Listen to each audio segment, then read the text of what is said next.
everybody needs to give each other a break. I think we see a lot of this in politics. We see it a lot in churches. We see this a lot in fitness. Is we're all fighting over trying to help people in our own way when we're all trying to help people, right? So it's like, can we not find some common ground, because there's way more similarities than there are differences, if we could just have these conversations and talk about it. Like, vegan might work for you. Carnivore might work for this person. So we don't have to hate each other. You know, like there's no reason to No, literally, go like there. this morning, just on that point, I mean, that's, the name of the podcast, Common Denominator. Yeah. Right? And we try to find the things we have in common. Just this morning, I'm out in California last summer, and super nice guy. My kids are hanging out in the pool, and the fellow's from Saudi Arabia.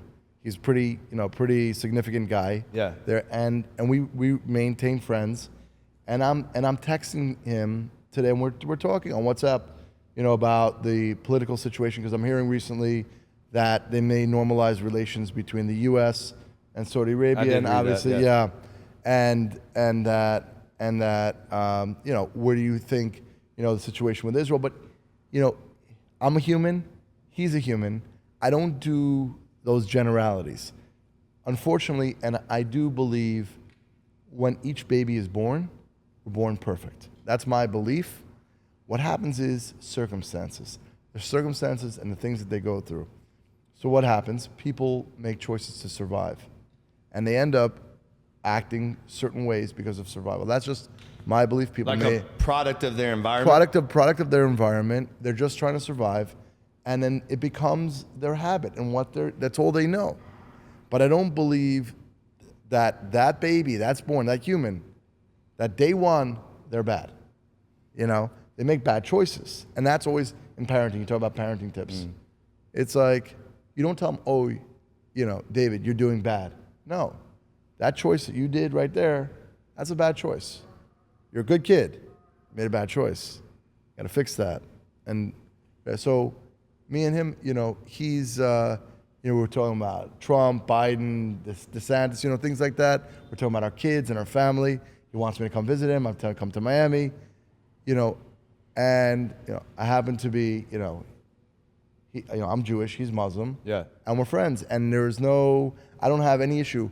I have, I'm traditional Jewish, and I have Sabbath, Friday night dinners, and I have very Orthodox Jewish, and I have people from all ranges, not Jewish at all, coming to my Shabbat dinner, right? And we're all hanging out, and I want to show my kids that, not just talk about it, right? That is super important. That, that is, if I think about the purpose, I want to try to lead by example, to try smartly to try to break those barriers, because we're put in these boxes, but those boxes don't advance us as humans. Mm-hmm. Well, I think what I would like to see is more of an examination of character rather than identity, like rather than where you come from, what your skin color is, what your religion is. All of that to me should not be the focus at all. It's everyone has a heart. Everyone has what's inside of them. Everyone has their thoughts and their feelings and their emotions and their souls, right? And their character. Like there's a quote, I'm gonna botch it right now, but it's on character. Like, show me a man's character, I'll show you his, it's something like that. But yeah, but like, right? I feel like we can be different in our beliefs, but we can't not have integrity and character and a moral compass. And so if we can operate on more of a moral compass and see the good in humanity, no matter where their perspective is coming from, right? Like, you're Jewish, I'm Christian. Okay, well, Jesus was a Jew, so we got something in common there, right? So it's like, but like in the Old Testament, there we are, we're hanging out, right? I've got That's Hebrew on my arm, so it's, but like your goodness comes from a different perspective. So does mine, but it doesn't mean that we're not both good. And that was just people told us that throughout history. And we're also not like, we're not enemies. Right. Like there's no reason for me to hate you, you hate me, or you know, like, oh, he doesn't believe in that, then I can't talk to him. And to your point, I have a lot of Muslim friends as well. And it's like, I wish that, so I had something happen to me the other day, and it just really pissed me off. Someone called me, what'd they say? You're a white Christian male meathead. Like it was a lot of, you're this. White, male, Christian, meathead, I can't remember what else. There was a list of things that they described me as that, correct me if I'm wrong, this is what everybody wants us to stop doing, right? So you're coming from this perspective saying that, you know, stop being racist, stop being this, but yet you just said, I'm a white, male, Christian, like we want to stop with the gender stuff, right? You know, everybody's pronouns and all this stuff, and everybody's about black, white, and this and that, but yet listen to yourself. Listen to how you described another human being that you don't know. And of course, this is on, you know, computer, some kind of, you know, typewriter warrior, you know, whatever. But if we don't stop labeling what we see without having a conversation of who people are, not what they look like, but who are they? Like what's the substance of their character? Because white male Christian I don't identify by that, you know? No, it's a very that world, if we had a world like that based on character, meaning you're holding accountable. You're not a victim, right? Meaning the world is tough. You're born into this world we don't know. We're born, we die, and you're living this life, but you're gonna, as an adult, you're gonna take responsibility for your life. You talk about character, right? You do action. Don't lie, no cheat, no steal. Exactly. Right? Like your values, right? Your basic values. You judge a man based off, and really, I mean, we shouldn't judge, but you judge a person based off of their behavior. Right. Not what they look like, not what their social status is. You know, you base them off of how they treat you and how they treat others. One of the things I love to do is pay attention to people, how they treat the waiter, the waitress, 100%. The janitor, the Uber driver. Pay attention to the bellman. Pay attention to how people treat people that can really not really offer much to them. Now, I would say you better treat your Uber driver good because they'll crash your car. But like, I love going out to eat with people and just reading the room and seeing how people talk to the waitress and the maitre d', and you know what I mean? Because it's a real good test of character. Again, it goes back to character, regardless of what they look like. You know? You know, like I see, I'll give you an example. I mean, we were in Israel, okay? And we were there October 7 with the whole family. But before that, you know, the taxi driver, you talk about the taxi driver, super nice guy. He happens to be Muslim guy. The staff in the hotel, super nice. And I believe in any scenario, right? There's good action people and there's bad action people. Yep. Like I'm not a believer in like, you know, okay, it's like, okay, you know, all of the people living in Gaza, okay, they're all bad. I mean, again, for me, Jewish to say this is probably not the greatest thing to say, but I'm not a believer in that. There's women and children I believe there. It's a common sense thing to say. Right, yeah, right. Again, it goes back to say that everyone in Gaza is bad. Right. And I believe that's on not both a smart sides. statement. And what do we know? We know all wars have started because of religion. Yep. Okay. And there's the history. Like we gotta also pay attention to the history. Pay attention to history and the industrial complex, which is basically, in the end of the day, you like it or don't like it, there's humans behind everything. Money. War Money. equals in Ukraine, in Israel, whatever's going on, it's not a little bit of money. It's billions of dollars. If you ask somebody, and I know this is extreme, but if you ask somebody, you're like, okay,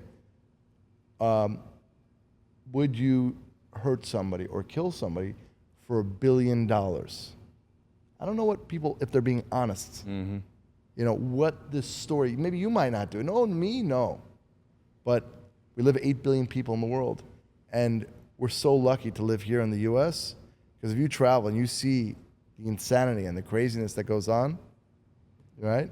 So I believe that this issue in the Middle East is probably the hardest issue that exists, because, you know, if you don't have two people, you have this ideology, everybody's Hamas, or everybody's this way, or, you know, again, the boxes and the history that goes into it is very hard, because in the end of the day, what's actually happening is that teenagers, both on the Israeli and on the Gaza side,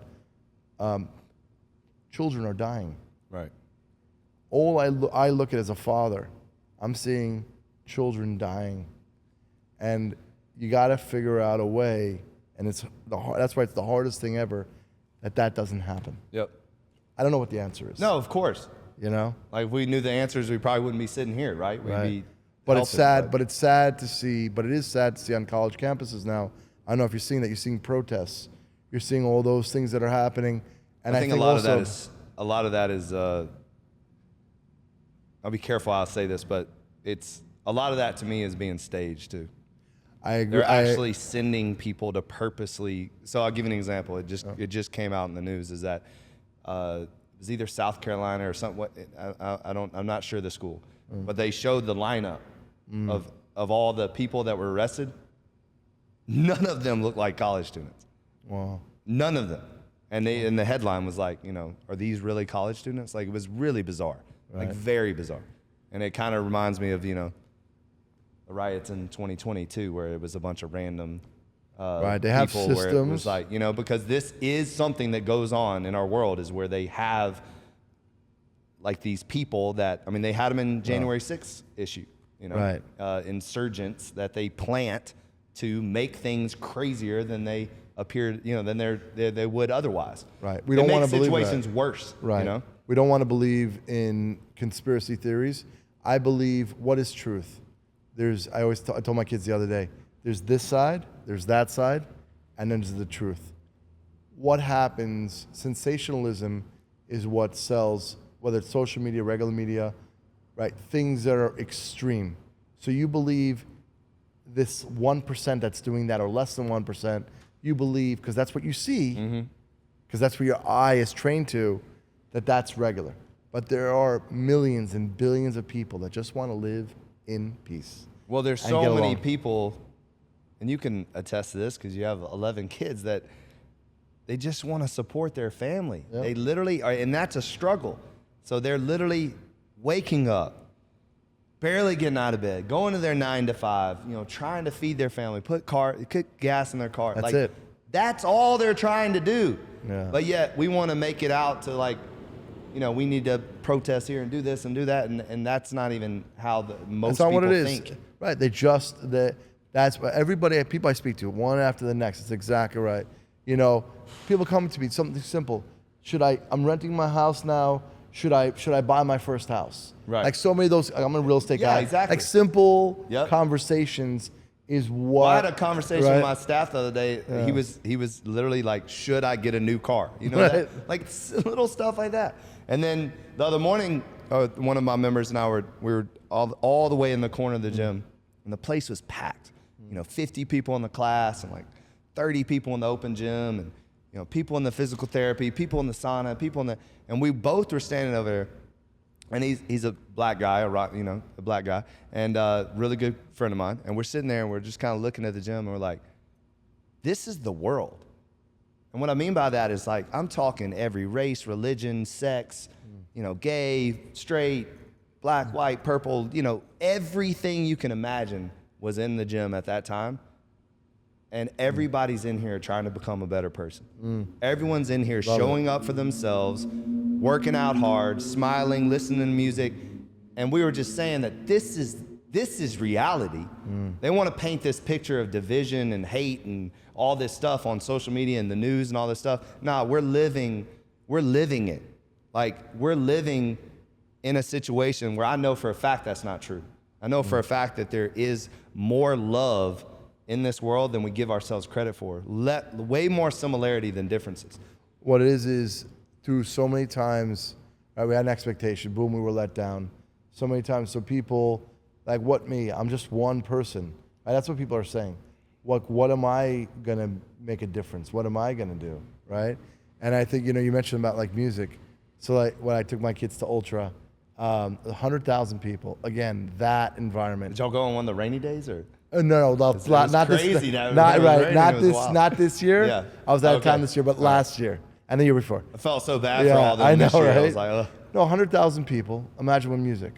I think about it's always two things: food and music. Bring people together. If we could start that as a base, I don't want. That's the whole thing of the podcast, right? Let's talk about the things we have in common. Yep. Right? Let's talk about music all day, right? Like, you can listen like Guns N' Roses, November Rain. You could be in like, who knows, Timbuktu, or Bob Marley, One Love, whatever it is, right? You sit in the middle of nowhere. You literally name like And three that's songs it. were on my playlist Right? today, And then, actually. right? That's what I'm saying. I was taking my son to school, and we were listening to The Doors, Guns N' Roses, and Bob Marley. Ironically, I swear to God. And he's like in the back seat, like smiling and jumping around. No, because listen, when a musician plays music from their soul, right? That's Well, what Bob Marley. I mean, I don't know if you saw the documentary, but it just came out. It was really good, and it was just fascinating to see the unity, to see how it brought people together, and that's what music does. Is music brings, because you talk about breaking barriers, breaking race and religion, and all that barriers. Is that music's going to bring people? And again, I think the gym community does that. I think fitness does that. We're seeing that with like CrossFit competitions, High Rocks competitions. High Rocks is huge right now, and you're seeing thousands and thousands of people coming together and competing and doing fitness together, which is, that's what we saw in the pandemic. Is that when the pandemic happened, there was a heightened sense of awareness of wellness, community. Because those were the things that were essentially taken away from us. So now people longed for, so now you're seeing way less people drinking and smoking. You're seeing people taking care of, Gen Z and millennials are really taking care of themselves. And then people our age are now looking at them and saying, well, we got to keep up with them. And me and you got to keep up with our, I know, right? 13 kids. I'm looking at my kids are my 18 and 16. They're at the gym, run around with them, man. So They're, it's funny you talk about music. I remember a story. The brothers. There was a story in the Old Testament. So the 12 tribes. So they put Joseph in the pit and they sold him down to Egypt. Right? If you remember that. And then they went down. There was a hunger. There was a famine, and the brothers went down to Egypt, and they found Joseph was like the second in command with the Pharaoh, and they had to tell Jacob, Joseph's father, right? Like, how are they going to tell? You thought we showed you the coat of many colors of blood, right? Right? We showed you that it was like, your son died, your favorite son died. How do you tell them? So they got the cousin to come with a harp with music, and that was the way. So he wouldn't pass away. He was an old man at the time, Jacob. So that's how they went. Music is I believe that truly. Certain music has that ability because it comes from the soul. And also the frequency of music too. There's a lot of studies and stuff about the frequency of music. And, we are, as human in our essence, I believe we're frequency and vibration. That's what we are. So if we raise our vibration, we don't get sick. Yeah. We don't get, right? That's what is why when our heart stops, what do we use? Electron, right? The defibrillator, the defibrillator, right? To restart the heart, right? Because that's we're electric. I believe that we have, that's also what they tapped into. All the energy. There's unlimited energy in the world, and it's free. Mm-hmm. Nikola Tesla figured that out. Yeah, well, the light. So I just did a podcast, what was it, Monday or Tuesday? I don't even know what day it is. What is it, Thursday? Tuesday. We did one Tuesday, and we really talked a lot about light and how, the sun is like, it's a good thing. Like the sun's a good thing. And if you really look at like skin cancer really came on strong when? After sunscreen. Like So there's, you know what I mean? Like, and Of we course. kind of broke that down a little bit. But, you know, a lot of times, so the difference between blue light and red light, and we're constantly on these daggum devices all day long, looking at computers, looking at phones, and that's actually harming us. Whereas, and then what do you do when you go outside? You put on sunglasses. Sunglasses actually tell your brain the wrong thing, so then your body is not getting the right sunlight that it needs. So you're actually not supposed to wear sunglasses either. So it's fascinating. There's so many things that we've been told that were wrong by the powers that be, or whatever the heck you want to call them.